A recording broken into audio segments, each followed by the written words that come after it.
I wasn't going to eat that.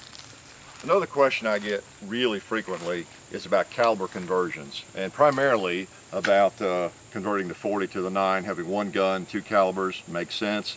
I did that many years ago myself. I came to the conclusion it was better for me, much more practical to just get a Glock 19. You know.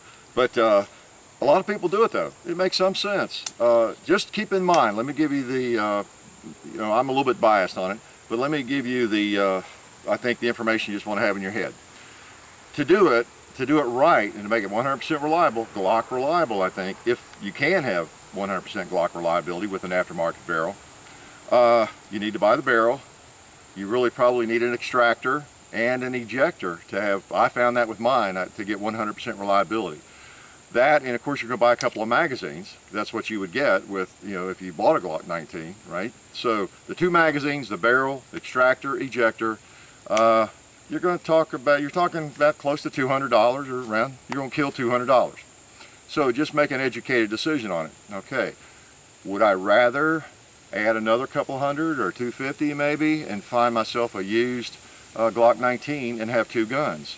All right, because you are going to spend in that neighborhood of a couple $100s to do it really right, I think. Okay, so that's just all I have to say about the Glock conversion. You know, you can do it and there's nothing wrong with it. They tend to work pretty well, I think. But then again, my conversion I finally decided on was this, a Glock 19. You know, so for a couple hundred more bucks, you might find an old Glock 19 and have both guns. Just something to think about. You know, the other question about caliber conversions is the 22 caliber conversions for Glocks, you know, or for ARs or anything. A lot of people ask me about which one I recommend, which one I like. I'm a little bit opinionated on that too. Do what you want. A lot of people buy those and they work fine. With me, it's just me, but I would rather buy a 22 pistol, a 22 rifle, you know, a 10-22, a lever gun or whatever, a Ruger pistol. I've got that Smith & Wesson Model 41. You can get some pretty inexpensive 22 pistols and revolvers. I would just rather do that than mess with my Glock, particularly if it's your carry gun.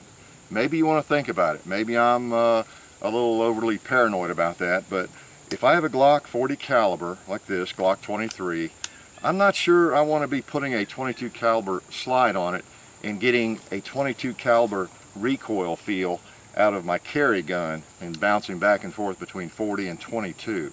I have enough of a problem going from 9 to 40 back and forth and getting a different recoil and a different feel. Okay, just something to think about. A lot of people do it, no problems, I'm sure, but that's kind of my take on it, and that's really all I have to say about that.